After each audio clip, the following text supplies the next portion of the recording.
It's the Awake Space Astrology Podcast. I'm Laurie Rivers, your host, here to help you with some inspiration to get those aspirations out into the world. And it is magical episode 11. Oh my goodness. Now I'm recording this on Friday night, a little bit ahead of schedule. I know, don't get worried. I'm organized. I hear you. But I'm leaving on a jet plane today, and I do know when I'll be back again. I'll be back again in April. It doesn't mean I won't be doing readings. I might have to reschedule because of the times, because I'm going to be going to London, maybe France, maybe Belgium. And then for sure, Bahrain in April. We're going to go see some family and enjoy Eid. And then we'll be back in LA mid-month. So lots going on. And I thought, because I am doing all that travel, we would talk about Astrocartography for the next month, giving you examples of Astrocartography.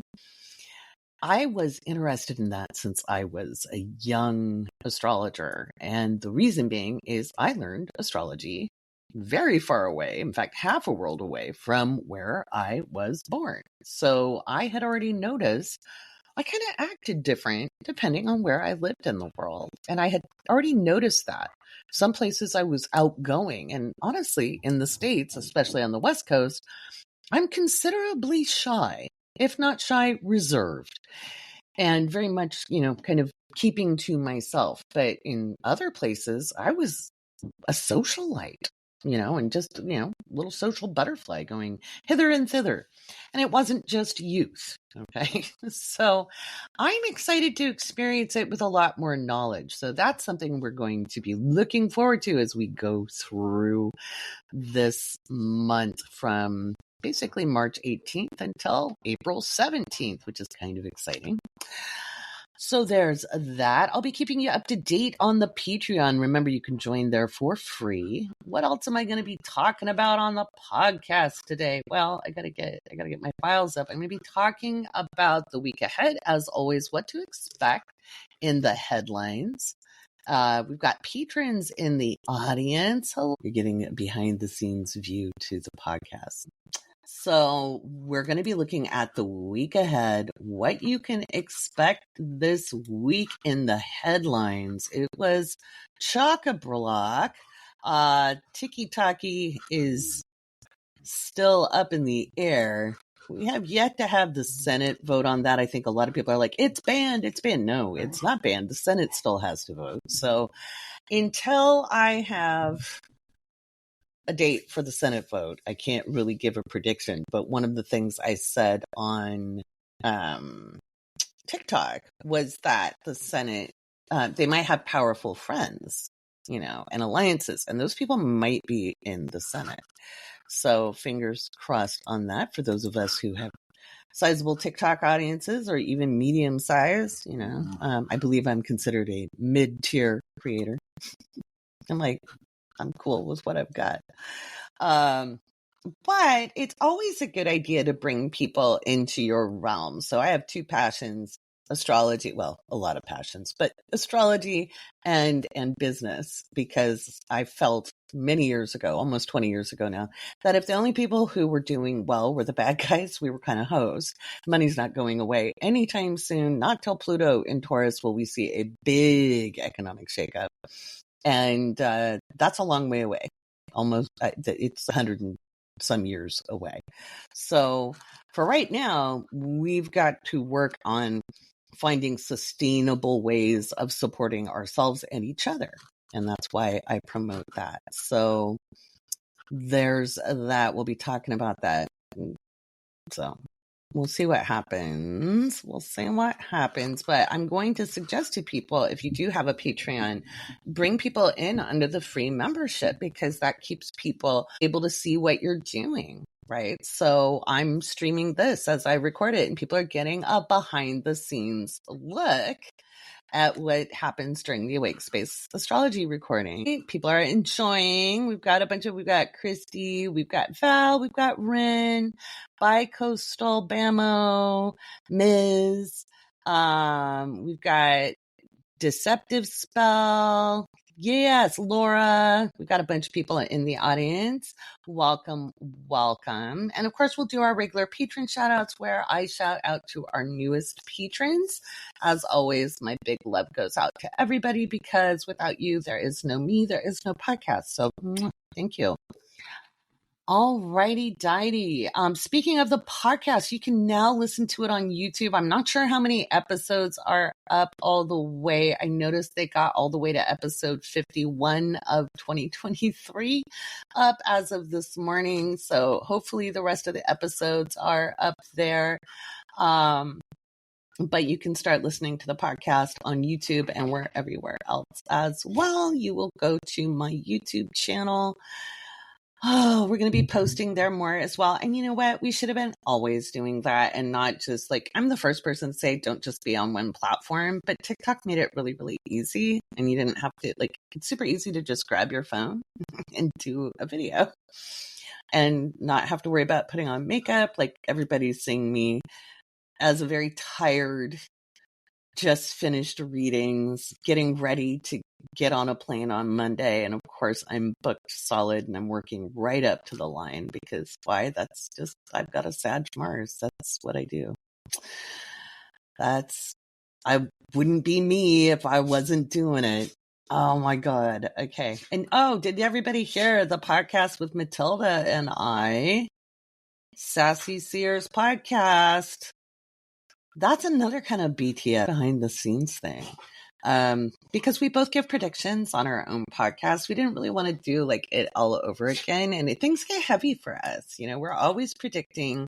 And a lot of those are things like natural events or tragedies or political stuff. And it gets heavy. And we had so much fun. In fact, we talk every day now. We have so much fun after our readings, kind of just taking our shoes off and picking a beverage of choice, and neither one of us drink alcohol on the regular. So it's usually a cup of tea or a cup of coffee as we get our admin done or whatever and just shoot the breeze. And so it's a super fun podcast because we do talk shop, but it's getting together after work. And it's nice to have a peer, same age group, same experience level, and just being like, how's your day? So it's kind of and it's comedic. We're trying, we are funny. So it was hilarious. Yeah, it was so fun. Thank you, Shane. Oh, it's fun having a live audience. This podcast is being recorded in front of a live audience. There we go. So let me get up. What can we expect this upcoming week? Now, I told you this week that we had with Venus moving into Pisces, that was our breather week. Okay. I know people are like, but I had a hard week. Yeah, it was still the breather week. Coming up next, it's a little wilder. Oh my gosh. And yes, I'm traveling. So, but I know I'll be all right. So it pays to be an astrologer in these circumstances. So let's take a look. The moon will be in Cancer, hitting my 9th house. Woo-hoo. You can find out more on my Patreon about my story and why this trip is really important. It's not a self-indulgent trip. It really is. It's a restoration of a life that was kind of sacrificed to keep my kids safe. And so, yeah, Carrie, Crazy Train is going full speed ahead. Yes, starting next week with the moon in Cancer. People are going to be in the fields. I kind of got it up the magnification here. There we go. So March 17th through the 19th. As always, when the moon is in Cancer, women's issues usually are up in deck, or family matters. We'll see nationalistic policies and rules. This is global. We can see resources nationalized in different countries. And it's kind of interesting, like TikTok, them wanting it to be sold. That's a nationalization movement. So we might hear about the Senate vote that day. We could see massive rain or snowfall, including a blizzard or a thaw causing flooding. And you'd be like, but it's mid-March. Yep, it is. And it will still have a potential for a snowstorm. Dam breaches, rivers overflow, banks, tidal activity unusual. This could also be to do with monsoons. And I'm thinking of like Bangladesh, Maldives, Indian Ocean, Caribbean as well. There's going to be some maybe big storms. We could see some hurricanes start to whip up. Typhoons in Southeast Asia. I think we're going to see some pretty wet weather, especially with Venus on the approach to Saturn on the mundane. On a personal level, that could be a great transit to walk through. I'll talk about that in the Patreon. Because I think that's a real magical day. But when we look at the mundane, we could see some major infrastructure or a big, like destroyed or have a big failure. And I'm not just talking about like what's going on with Gaza. I'm talking about anywhere in the world. This could be due to weather. Could be some seismic activity, but we could see collusion with foreign government accusations. So we could hear about espionage or people taking bribes. This could be anywhere in the world, any government, any kind of official. It could be somebody being indicted on that or investigated on that. Again, anywhere in the world.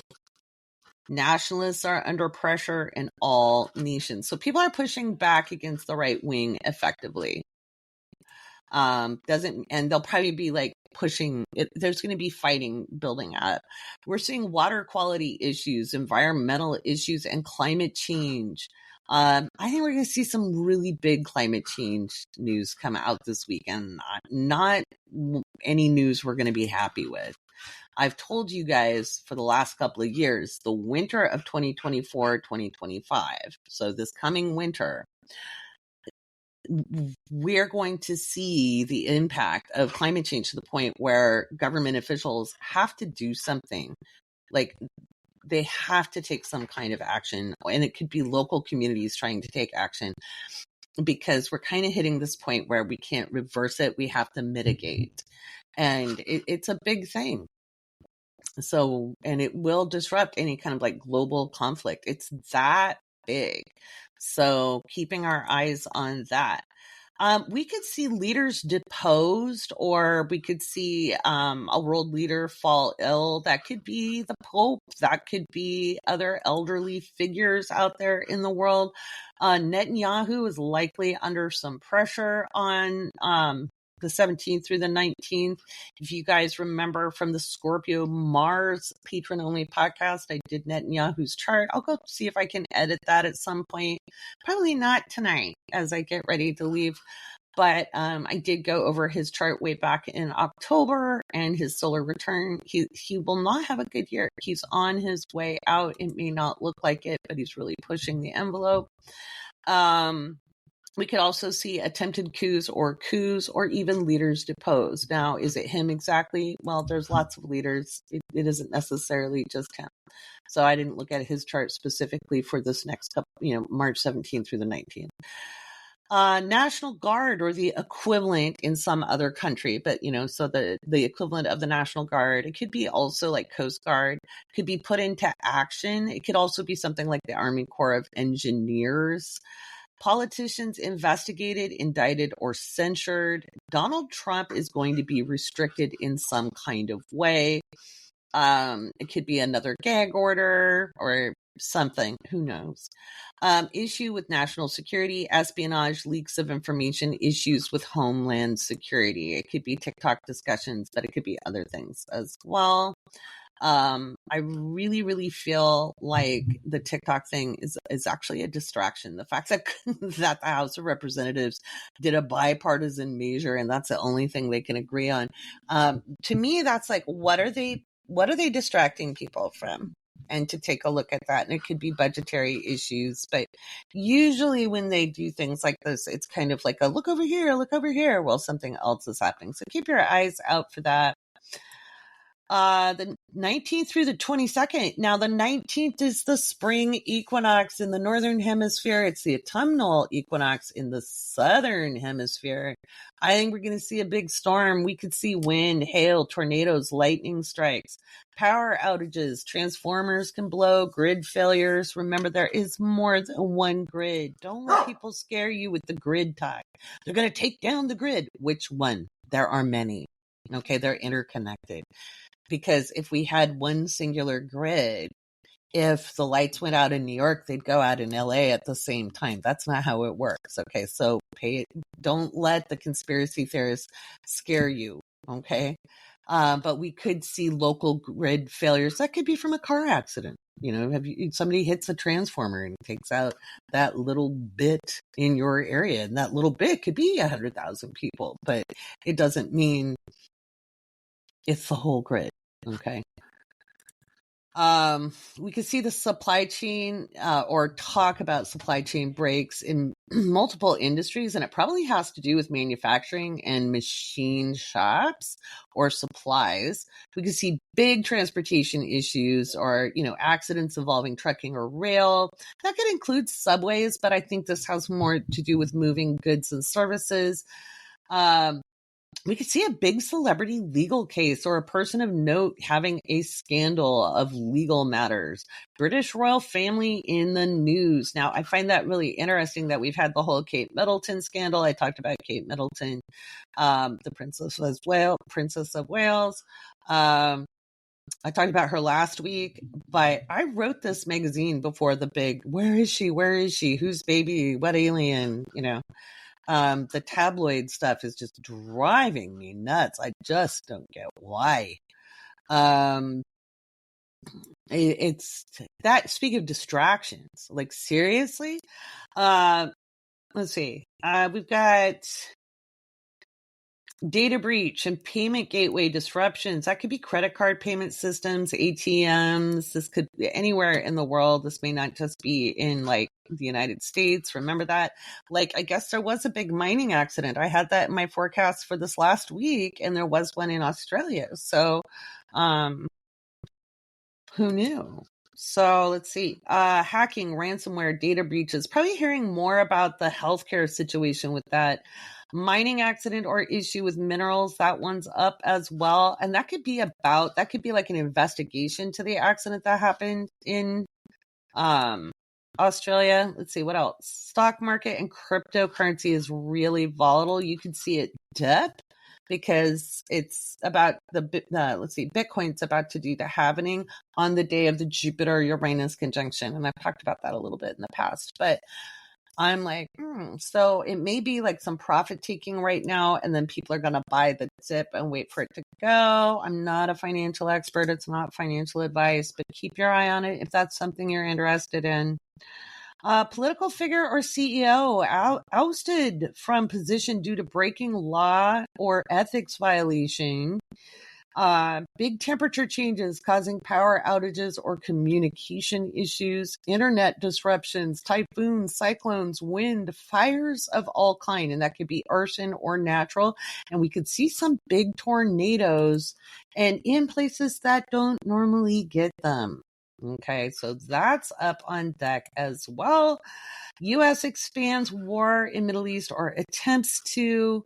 But we could also, with that caveat, we could also be starting to like push against the government in Israel. But we've been kind of trying to make it expand a little bit. And it's probably not going to work, but that's going to be there. We could see a very big fire. It could be a warehouse, a military base, something very big, a large building, like a 5-alarm. And that could be anywhere in the world. It could be like, what would I call it? Like maybe like a fireworks manufacturer or something big and very explosive. That's why I was like military base, something, munitions, something could go kaboom. That is probably most likely on the, like the 20th, 21st. But yeah, so the equinox is always a time where things are a little wacky. And then we've got the 22nd through the 24th with the moon in Virgo, erosion events, landslide, rockslide, sinkholes, significant damage to infrastructure. That's kind of anywhere in the world. Public health is discussed, big policy debates over fiscal matters, mineral rights or something to do with mining in the headlines again. And that could be, and minerals also include like oil and gas and that.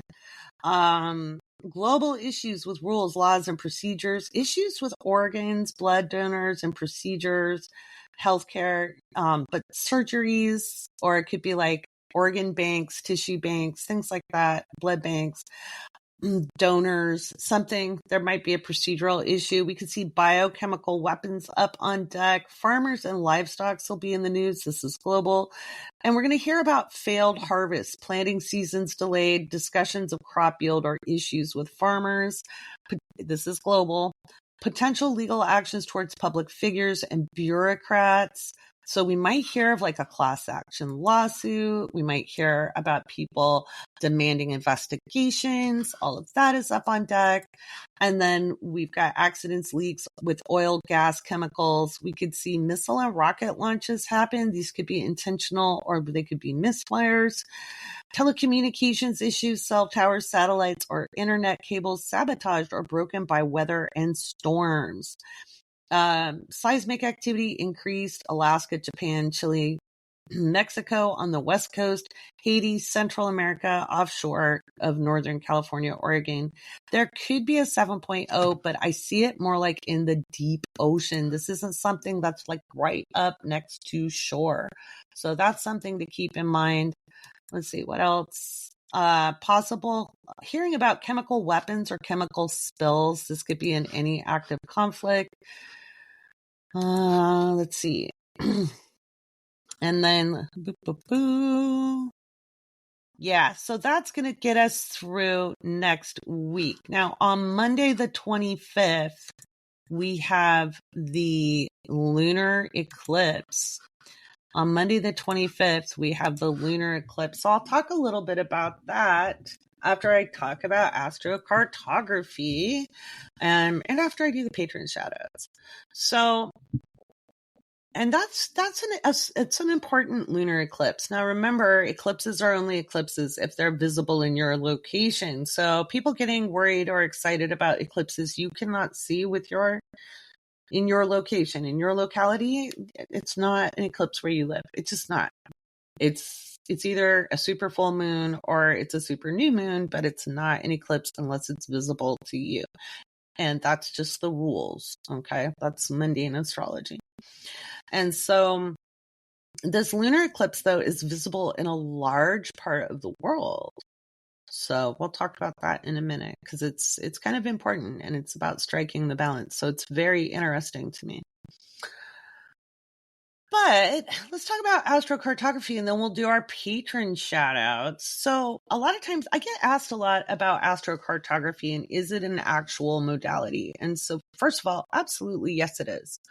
Astrocartography is locational astrology put on a map. And the guy who invented it was really smart. His name was Jim Lewis. And in locational astrology, so if you've ever had a reading with me and I do your timing or I do a Saturn return reading or I'm doing your year ahead, I'll ask you, do you live where you were born? Because I'll relocate your chart. What happens in astrocartography, it's just like looking at the relocated chart, only all the connections, like the aspects and the midpoints and everything else is laid out on a map. Okay, so it's not separate from astrology.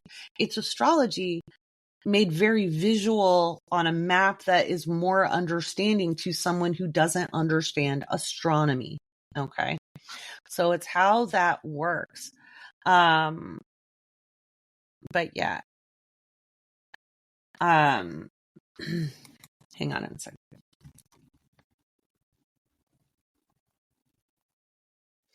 So anyway, so we have with astrocartography, you feel different in different spaces. Now, you usually have to be somewhere for more than like a vacation to really feel it and feel the impact. And so, and it's something I noticed before I even became an astrologer because I left the US when I was 18. I took a one-way ticket because there was nowhere far enough away from my family in this country. I wanted gone. And so I went to England to go to school. I had a scholarship and I worked a lot of jobs, both above board and under the table, just to function and be able to eat. Um, and I noticed after the first 3 months, I was a very different person than I was back home. And I chalked it up initially to just not being at home, that I got to be myself. But then when I went to live in the Middle East, I was even more different. So I was more outgoing in England, but in Bahrain, I was like super social. I'm like, what the heck? Because I've always been very bookish. I'd rather sit home and read. I'd rather not go out. If you gave me the option, let's go out dancing and let's read books, I'd be like, books. And all of a sudden it was like, no, actually, I feel like dancing. I was like, ooh, that's weird. So when I started studying astrology in 95, I became very fascinated when I found out there was this thing called locational astrology. I started relocating my chart and I was like, oh, this is interesting. And the rising sign changes, right? Because especially if you go far away, like if you go from one side of the country to the other in the United States, your chart's going to change significantly. If you only move 2 hours away, it'll change enough to make a difference, just like a little bit, but you won't see that really big change. Okay. For me, it made really big changes. And when I came back to the States in 98, there I was back to being kind of reserved and quiet and introverted and very energetically sensitive to the point like I really don't like to go out and be around people too much and bookish again and quiet. And so it was like, very, very interesting. Astrocartography came to my attention, I don't even know when, a long time ago. And I was like, oh, that's cool. But I knew it was locational astrology and it wasn't separate. And it's just really nice to see it on a map.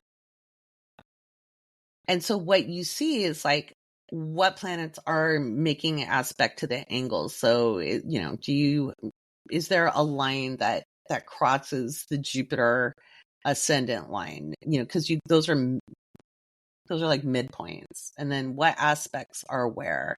And you don't see the whole deal when you're looking at like the astro.com site. It's nice, but it's not as in-depth as like when I'm going through your chart on my software.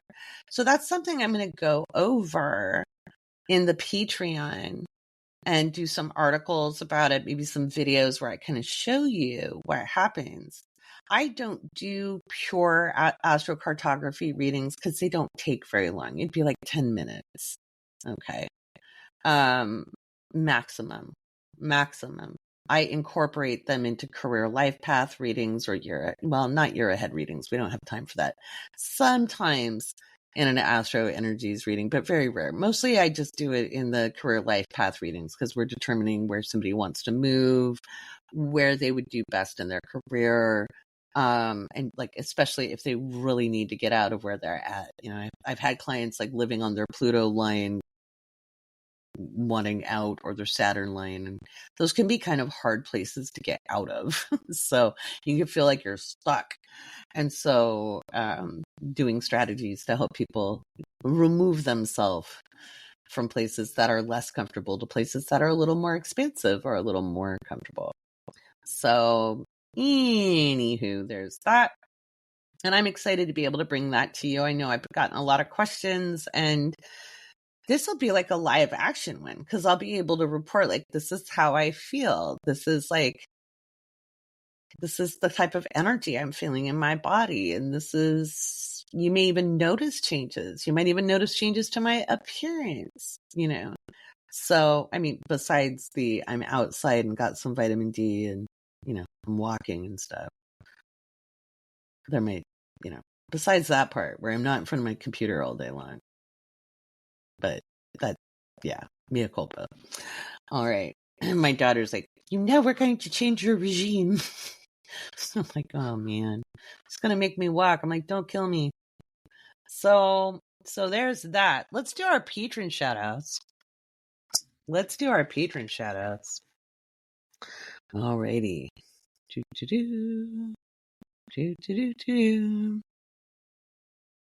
Let's see. get to our new patrons. We've got a lot of new patrons. So these are our newest paying members. So I thank these people because of you. We have a podcast and I can do all sorts of stuff for you in the Patreon. So it's a little bit like being NPR. Did you know if I were to say all things considered, which would probably be like a copyright breach or something, but considered means with the stars. Con being the prefix that means with, and cider is stars, like sidereal, right? So with the stars, considering, we're thinking about it, we're putting the stars, weighing and measuring that. Isn't that a cool thing?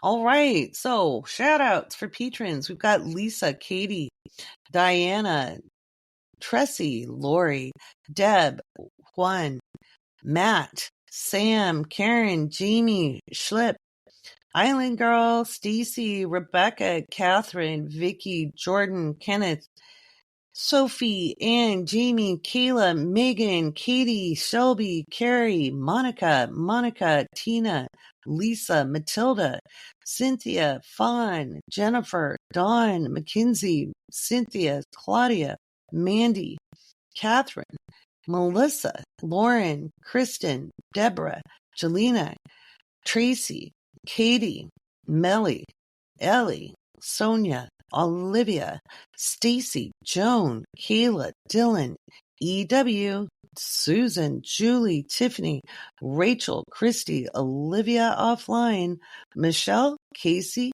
Lizzie, Cindy, Christian, Sarah, Brittany, and Shelby. Welcome, new patrons. I am honored. You are here. So, oh boy, it is going to be an interesting weekend before this podcast airs because I am teaching Introduction to Relationship Astrology. And if you missed it, we'll do another one. And that's where we're going to take a look at synastry and understand the difference between synastry and composite, kind of debunk some of the myths around what synastry is and how to kind of get started looking at that kind of thing. Just getting people started on the right foot. Just like I always tell my intermediate students, I'd rather you focus on your own chart and not look outside of yourself, but I know you're going to. So if we're going to do that, here's some rules to do it right, instead of running on misinformation. So that's one of the things. And then we're doing another round of healing the money wound. And I am in love with that class. So I've talked about that. Bunches of times. You're going to get sick of me talking about that. And then we've got another round of intermediate astrology. So we're kind of smack dab in the middle of that course. A new one will start at the end of April, and that will be the last intermediate astrology class I teach in 2024. It's 14 weeks long. And I'm building cohorts. So that means people who travel in their astrological journey together. And I'm not doing another one in 2024 because we have Pluto re-entering Capricorn between September and November. And I can't guarantee how fit I will be to teach a 14-week class during that time period. So I'm trying to get us finished through July. It'll end in July or August. So stay tuned for that information coming up. So let's talk about the eclipse. Everybody's talking about the solar eclipse because it's a big event in the United States. But before that is the 5-degree Libra lunar eclipse. And that's going to be a little wild. And that's visible in North and South America. So pretty much the Western Hemisphere, all the way across the Atlantic into Europe, and it goes into Eastern Europe, touches on the Levant. It's not going to be super visible there, but just like on that Mediterranean coast, a little bit in parts of Egypt, but as you go more towards the Atlantic and the North Africa, so when you get to Tunisia and into Morocco, and then down into West Africa, Senegal, Liberia, Ivory Coast, Ghana, tip of Nigeria, it will be visible. And we treat this like a big full moon. And when we're talking about Libra, we're talking about striking the balance. And so we'll see, it's illuminating what is out of balance, so we'll probably see more protests across the globe. We'll probably see issues with international agreements, international law. And this is, again, across the globe. Social matters will be up on deck. It's going to be a little contentious. Now, it's at 5 degrees of Libra, so it's kind of early in the sign. It's kind of kicking off. It's kicking off a process, and I think globally people are kind of fed up. People are more than fed up. And you're also seeing this division happening, like the people who are stubbornly attached to a dogma, those people who are stubbornly in fear of having to share. They don't want equality because, they feel like they'll lose out or they'll get persecuted the way they've persecuted others. And then you have a very large body of people saying, hey, things have been out of balance for way too long. We need to right this balance. And you're going to see some conflicts there. It's going to be wild. I'm talking about it now because it's going to happen like the day the podcast comes out on Monday, the 25th. And again, it is global. I wrote about it in the Awake Space Astrology magazine, which people get in the horoscope level. And so let me get to that. And I'll read you a little bit of what I wrote there. I need these other glasses. The round ones you guys are looking at are cool. Sorry, listeners, but some people are getting to see what I do. So, all right. We have 2 powerful eclipses this spring, and the first of which is the partial lunar eclipse on Monday the 25th, which is the Libra full moon. The full moon is visible in North and South America, up to Iceland, Ireland, Great Britain, and across into Eastern Europe, the Levant, North Africa, and as far as south as northern Nigeria.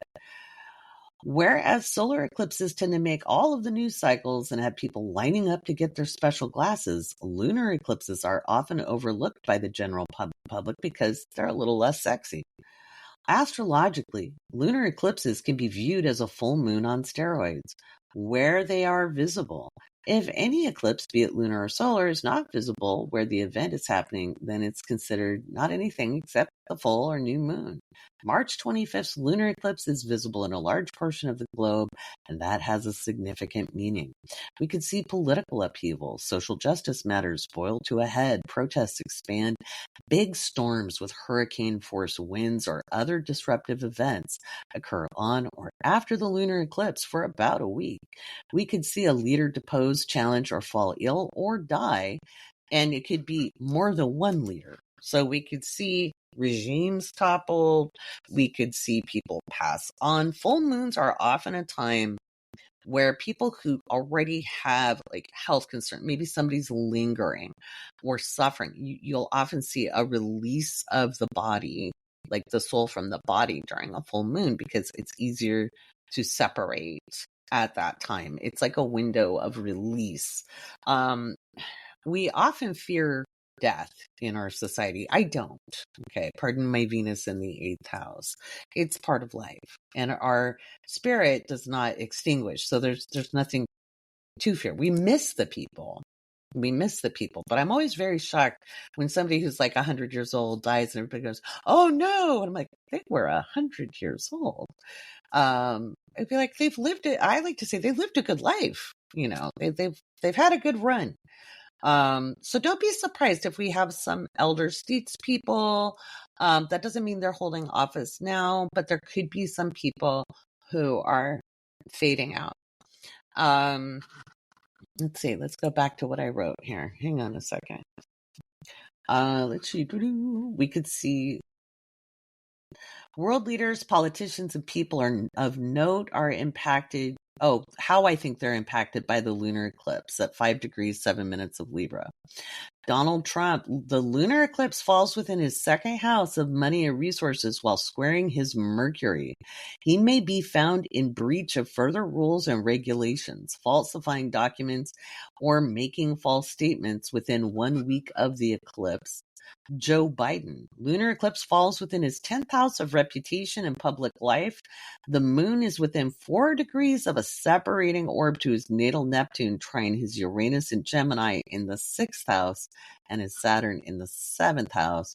It indicates a potential health matter, data breach or leak of information, or issues with allies. And now that we know that Netanyahu's kind of pushing the envelope, I think he's going to have to take some action on that. In a way he's been resisting. So that may be it, but it could also be a health crisis. I think he's been having health crises. I just don't think we're being informed about it. Prince William, lunar eclipse falls within his 9th house in an approaching conjunction to his natal Mars at 9 degrees Libra and trine his 8-degree Gemini Mercury in the 5th. There may be a news announcement or PR crisis he's managing within a week or two of the lunar eclipse. Now, I wrote that back in February, people.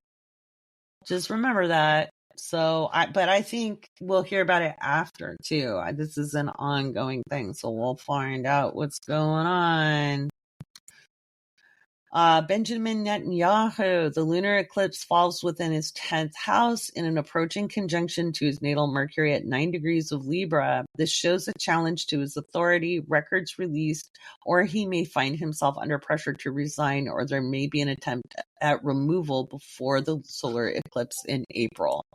So that's what I wrote back at the end of February for the March magazine at the Awake Space, on the Awake Space Patreon, because it's the Awake Space Astrology magazine. It's full of fun stuff. In this month's issue coming up, you'll get an article on that solar eclipse coming up. Yeah. So there's that. So if you don't really need to think about this eclipse in terms of being an eclipse unless you're a world leader. Okay. If you're not a major CEO, if you're not an elected official, you don't need to worry about it. You might want to take a look at your environment, though. And I think this is going to show, again, I'm leaning into climate change. Be really prepared for windy weather. If you've had wind or strange weather, expect more. Expect more and expect it to intensify. I've been saying for the last couple of months, I don't know how much more I can prepare people. I've been preparing people for decades, but also a much wider audience over the last 3 years, 4 years. I don't know, guys. I can't say the same things over and over again. Make sure you have emergency cash on you. Keep your eye on the weather. Have extra supplies. If you live in a seismic area, make sure you've got a go bag. If you live in a tornado zone, follow. And if you don't, keep your eye on the weather too. You know, there's some of this stuff is hard to predict the details on because we are living in a time of change. We are living in a time of change. So there's that. March is just kind of wild. And we are going to see more like liberation movement type language. And I think people are going to start wanting to band together. I think we're already seeing that start up. This is going to reveal why information is controlled, why people are not being allowed to really get together and know each other, why things have been divisive. That's going to be really up on deck. And we're going to pop a can of Poppy. It's a probiotic drink. No, it's not sponsored. They could sponsor me, though. I like these. I'm having a raspberry rose. I'll take a sponsorship. But there we go. It's thirsty work doing a podcast. What else is up on deck? This week is just kind of crunchy. And the other thing we have going on, stay in studio, almost left us, is this Friday. I'm expecting things to be a little wild as Mars gets ready to ingress into Pisces. And that, again, that could be like really big windstorms. We could see some pretty big seismic activity. I've already talked about that in the headlines. We could also see,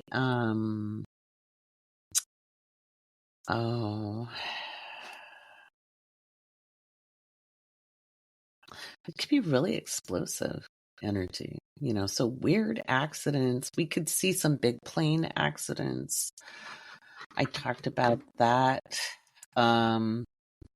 Especially like the moon in Leo, I think we could see some really big transportation accidents. And that could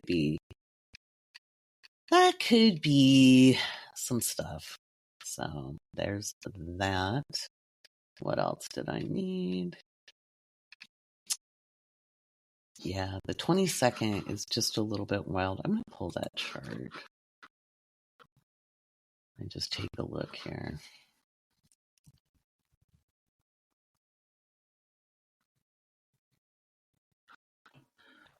Helps. Looking for my glasses. There we go. All right.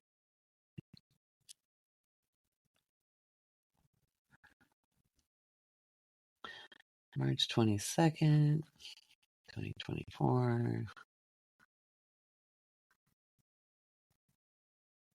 Let's just do Los Angeles, even though I'll be in jolly old England. Let's see.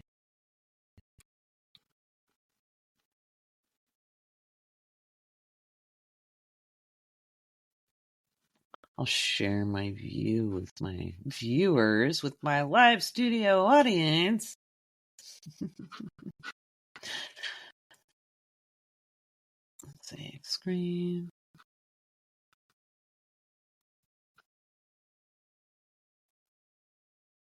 Okay. So, hours. So you can see we've got Mars at 29 degrees, 48 minutes of Aquarius at 11 a.m. Pacific time. Remember, Pacific time is -7 GMT. And we're 3 hours behind the East Coast. So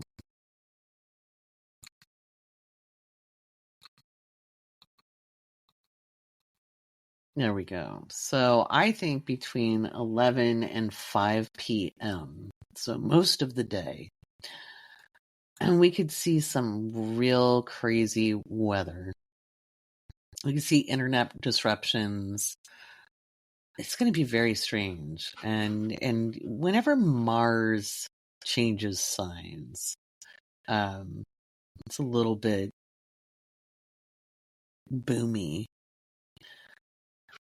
It's in a separating square from Uranus, so it might be a little less boomy, but I think that might be when we see some seismic activity. It's going to be kind of strange. So there's that. There is that, my friends. It's a little wild.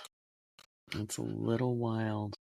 Let's see. We're going to stop sharing. There we go. Let's see.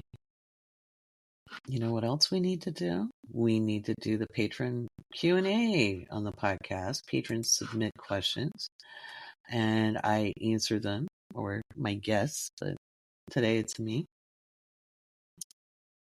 We have an eclipse question. So Bay is asking, what could the significance be of having a birthday on April 8th, the eclipse?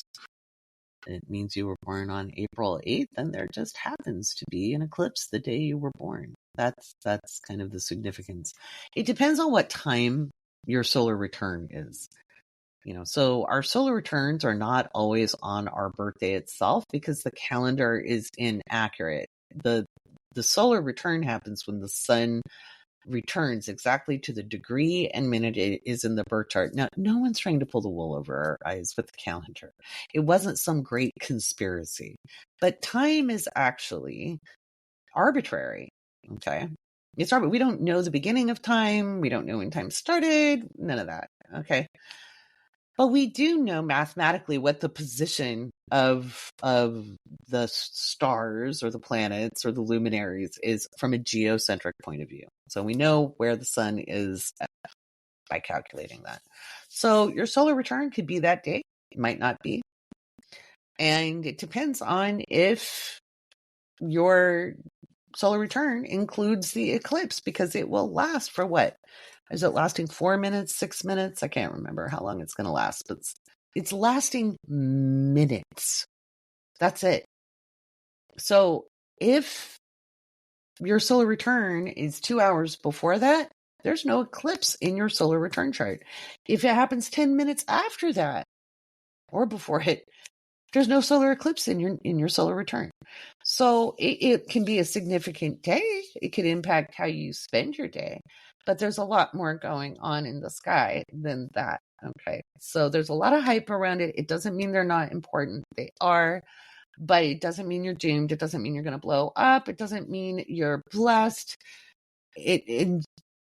Eclipses are malefic for leaders, world leaders. Okay, we're all queen or king of the universe in our own minds, but I'm talking about on mundane matters. So it just really depends on your chart and your solar return. Have a good day. You can always have a good day. But that was a timely question. All right, let's see. Alyssa asks, what is horary astrology? Horary astrology also is it's a branch of electional astrology, and it's where you ask questions, and it's very involved mundane astrology. It is not beginning astrology, but if you're trying to look for an object, it's very divinatory. It used to be highly frowned upon when I was learning, because they were like, we're not fortune tellers. But there is a measure of accuracy, but it is not beginning astrology at all. It's very involved. It's very complex. You can find books on Amazon about it. They're okay. But if you don't understand how to read your natal chart thoroughly, and you still kind of believe in fate and karma, and you haven't understood how energy works, it can take you down some rabbit holes that aren't useful in your learning curve. So, because energy is energy, and there's a lot of mindsets and beliefs that aren't always helpful. And I know, especially like in the 20th century, we were like, all beliefs are equal. I'm like, I think if beliefs cause fear, they're not equal. I think if beliefs make us feel bad about who we are as people, or make us feel deficient or unworthy, I don't think they're equal. I think they're oppressive. And so I've kind of decided to just not even play nice about that anymore. I'm not saying you have those beliefs, Alyssa. I'm just saying. So horary it's very involved, and it's a divinatory tool. It's for finding things, answering questions. I do not do that in readings for people.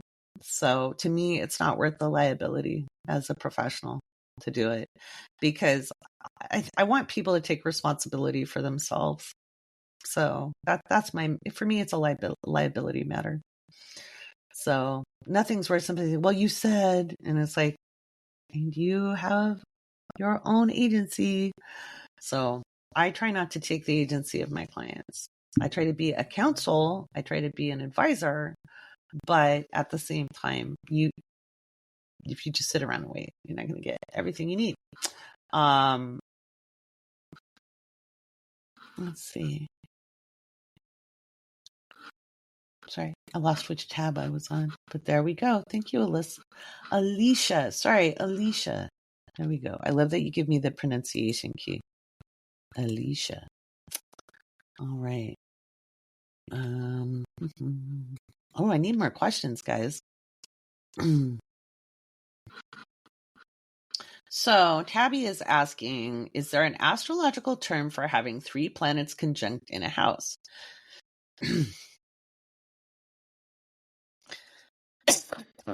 Oh, we'll edit this out. It suddenly got very dry in here. I'm going to start that over. Is there an astrological term? Oh, I'm going to start that over. Oh, you guys are getting a blooper reel now. Tabby asks, is there an astrological term for having 3 planets conjunct in a house? I have Moon at 24 degrees, Saturn at 26 degrees, and Uranus at 27 degrees in 10th house Sagittarius. Well, that's a conjunction. Those are conjunctions. Some people might call that a stellium. I do not call that a stellium. I was taught that you need 3 personal planets to form the stellium, and you can include tertiary and outer planets to that. So Saturn is a tertiary planet and Uranus is an outer planet, but it's a lot of energy. But why do we need to have a term for it? That's the bigger question. So what's it called? Tell me. Because people are searching for meaning and being special, and they're focusing, and I'm not putting anybody down. We all want to know what makes us unique.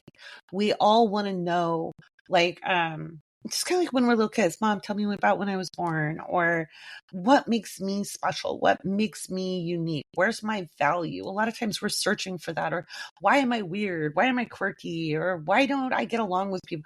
We're looking to answer those whys.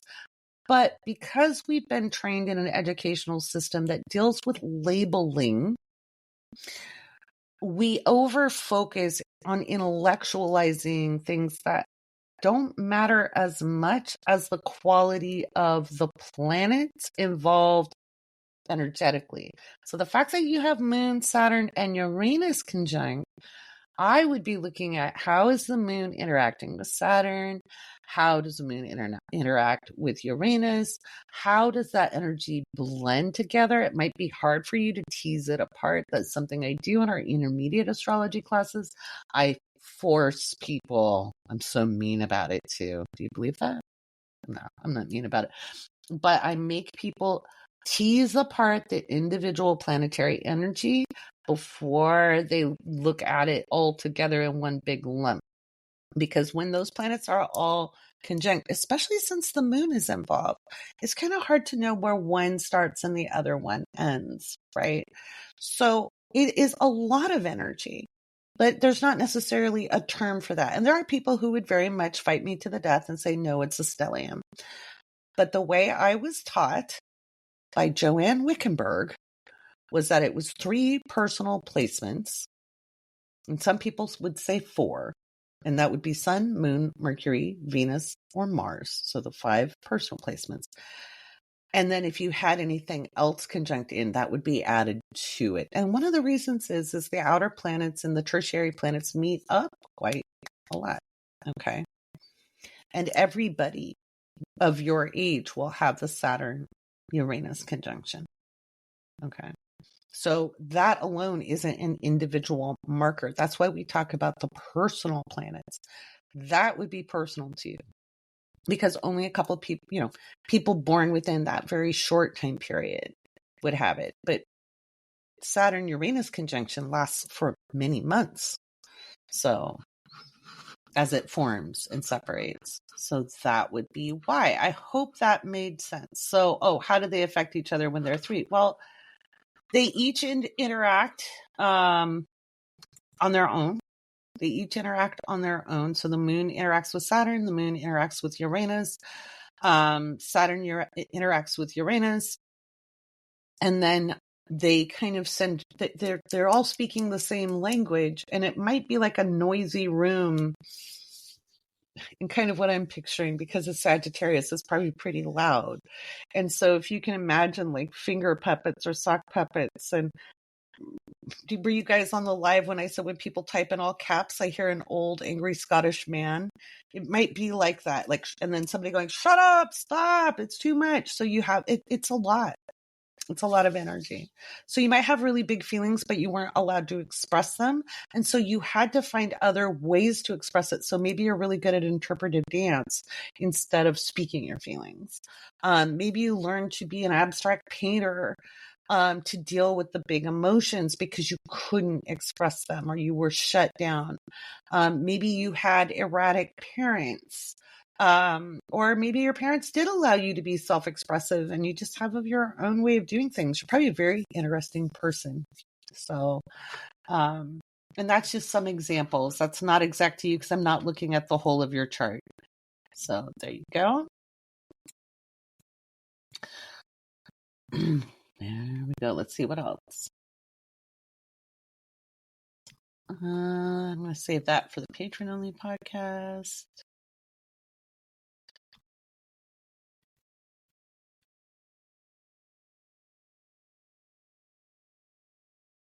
Oh, this is a nice one. Alyssa Cap is asking, which planets do you associate with self-actualization? If it's more than one planet, how do they relate in different parts of the process? That's great because self-actualization is something that I'm really, really dedicated to. And so often it'll be placements in the first house that show how you self-actualize. Different transiting planets can catalyze self-actualization. So like the outer planets transiting through the first house, because the first house is our sense of self. It's not really so much the placements as the movement through the houses. But if you have like Mars in the first house, you might be very self-determinant. So like you're very determined. But if you have the sun there, you know who you are. So like there's less actualizing and more of just knowing who you are. And so it just really depends. So that's a good question for the class though. So yeah. Oh, people are making requests here about cards and stuff. Want me to pull a card? I don't know. We'll see. I'll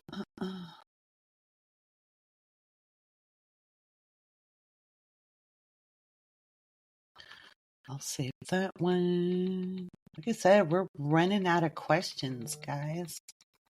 I have to put the link back up. Let's see. Oh, I got to do El Salvador's chart. Dang it. Okay. This question is for Eli, and I think this is going to be my last question for the podcast.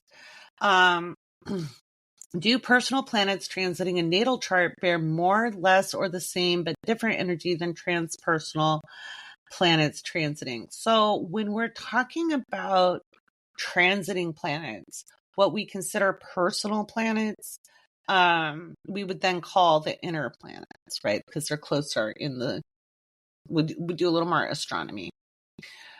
So I got to go back and read that because it's a good question. So do they bear more or less or the same? Do personal planets transiting a natal chart?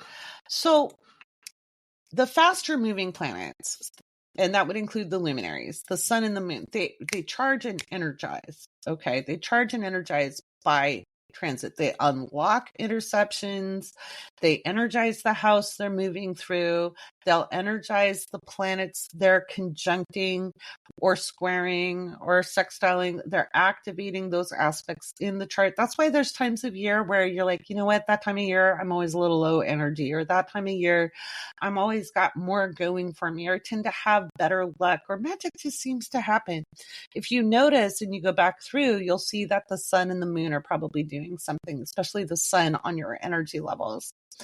When it's Mercury and Venus, Mars, they also energize, and you're going to look at the qualities of those planets. As patrons, you have access to your astrology guides. You can go to the shop, download them. They're yours as your perks. And so it's really important. Everybody wants to kind of run before they can walk. Not you, Eli, just everybody in general. And I really suggest that you get to know the planets and do it in this order: planets, signs, and houses. Understand what they mean on their own. You want to know those inside and out. Just like if we're learning any game, So if you play a sport or if you're an artist, if you just do it willy-nilly, you can be good and you might have natural talent for it and you could be fine. But if you practice and you practice your fundamental technical skills, you can be great. And that's the difference between the greats and the pretty goods. Okay. It's the people who practice that foundational knowledge. So the personal placements the inner planets by transit activate things. So they're activating energy. They're reflecting just the energy as described by the planet, activating the house and the placements they're touching. And even when they move over like a house cusp, they'll open up that area. That's going to be the focal point during that transit. So if it's Mars and it moves like into the third house, you might be super busy. Your inbox might fill up. You might have a hard time like keeping up on things, your communications, your phone might be blown up. You might be driving all over the place. You might be learning new things and just be really busy. You might be a little overstimulated mentally, things like that. So that's just an example of like Mars. But that was a really good question. And those are things we kind of cover like in intermediate astrology. So good question. All right.